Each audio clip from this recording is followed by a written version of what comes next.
और एक शरीर को निर्माण किए। और हम लोग क्या कहते हैं कि ये मेरा शरीर है। ये शरीर 5 लोगों का है और हम केवल अपना शरीर मानते हैं कि मेरा है। यही इसीलिए दिक्कत होता है हम लोग को।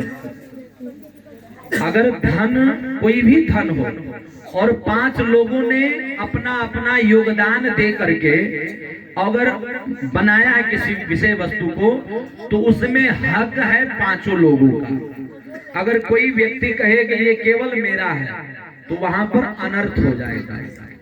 तो ये 5 लोगों का शरीर है और ये 5 लोगों को देना है।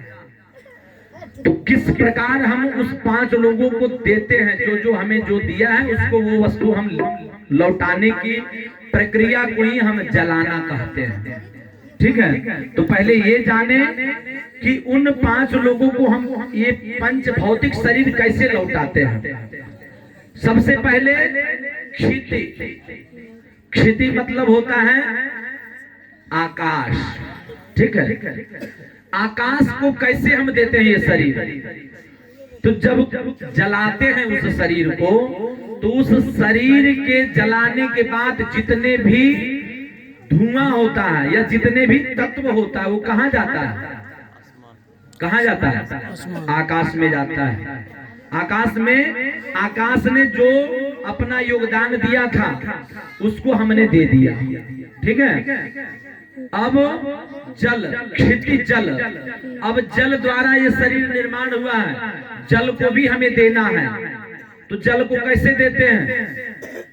शरीर जहां पर भी आप जलाएं, अगर आप इस नदी में जलाते हैं तो भी आप हड्डी को चुनकर कहां भेजते हैं?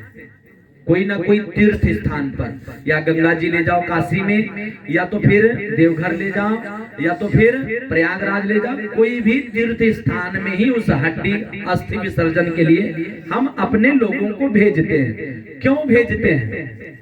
क्योंकि जल का तत्व था, जल ने अपना योगदान इस शरीर को दिया, तो अत्यंत पवित्र जल को ही हमें देना है वो चीज। तो आप उस हड्डी को उठा करके काशी के उस गंगा के हवाले आपने कर दिया। समझ में आ गया? जल को जल में दे दिए, आकाश को आकाश को दे दिए। क्षिति जल पावक। पावक शब्द का अर्थ होता है अग्नि। अग्नि, अग्नि को भी देना है। तो हमने अग्नि को कैसे दिया? उस शरीर ही अग्नि के हवाले कर दिया। भैया ले लो अपना भाग, ध्यान देंगे। अग्नि का भाग हमने शरीर को दे दिया। अग्नि ने जला करके उस अपने शरीर को, उस शरीर को अपने तत्व में मिला लिया।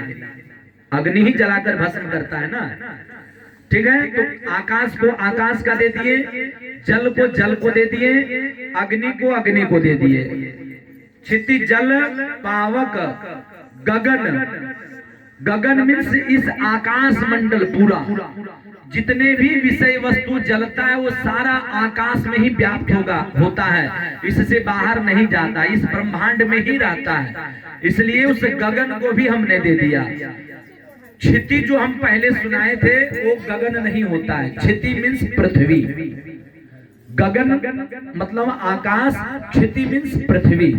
अर्थात जो मृत शरीर है उस शरीर को हमने धरती पर जलाया, और राख जो कहाँ जाता है? मिट्टी में ही तो मिल जाता है। तो मिट्टी का जो भाग था वो हमने मिट्टी को दे दिया, जल का जो भाग था वो हमने जल में दे दिया, आकाश का जो भाग था वो सब अपने ऊपर ले लिया, और केवल बचा हवा।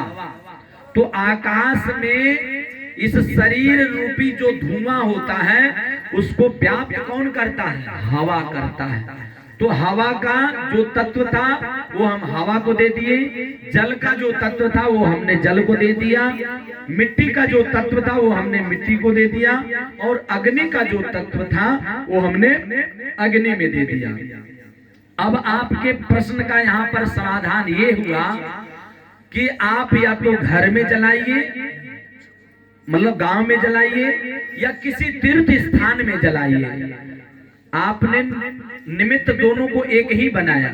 आप यहाँ जलाते हैं, फिर भी उस मृतात्मा के कुछ अंश हड्डी इत्यादि चुन करके, राख इत्यादि चुन करके हम तीर्थ स्थान में ही ले जा करके प्रवाह करते हैं। ठीक है, तो ये सारा दोनों का फल एक ही है, क्योंकि हम उसी जगह पर उस मृत आत्मा को पहुंचाते हैं जहां पर पहुंचना चाहिए, चाहे वो गरीब हो चाहे अमीर हो। एक हड्डी को जरूर हम गंगा तीर्थ में ले जाकर के पहुंचा देते हैं। अब यहाँ पर और समझिए कि वो छोटा सा आत्मा उस परमात्मा में कैसे मिल गया। तो आपने जो जल तत्व को, जो हड्डी आपने हवाले किया, उनको जो दिया, तो गंगा में पानी का कोई सीमा रहता है? रहता है? नहीं रहता ना, अगाध सीमा। तो एक छोटी सी आत्मा उस परमात्मा में जाकर के मिल करके, और वो इतना विराट स्वरूप धारण कर लिया जिसका कोई अंत नहीं। गंगा जो है वो मिल करके सागर में ही जाकर के मिल जाती है, और सागर का जिस दिन सागर सूख गया उसी दिन समझिए कि प्रलय काल आ गया। ये सारा हम ही नहीं, हम जीव रहेंगे ही नहीं, परमात्मा की दूसरी सृष्टि प्रारंभ हो जाएगी। आकाश छोटा तो नहीं है, छोटी सी आत्मा आकाश में जाकर के परमात्मा में समाहित हो गया। अग्नि छोटा है नहीं, वो भी उस अग्नि के तत्व में जाकर के अपना स्वरूप उस परमात्मा में जाकर के विलीन हो गया। और पृथ्वी, मिट्टी में जब मिट्टी मिला तो मिट्टी का कोई अंत है? पृथ्वी जहां तक आप जाइए, देखिए, सुनिए, सब मिट्टी ही मिट्टी मिलेगा।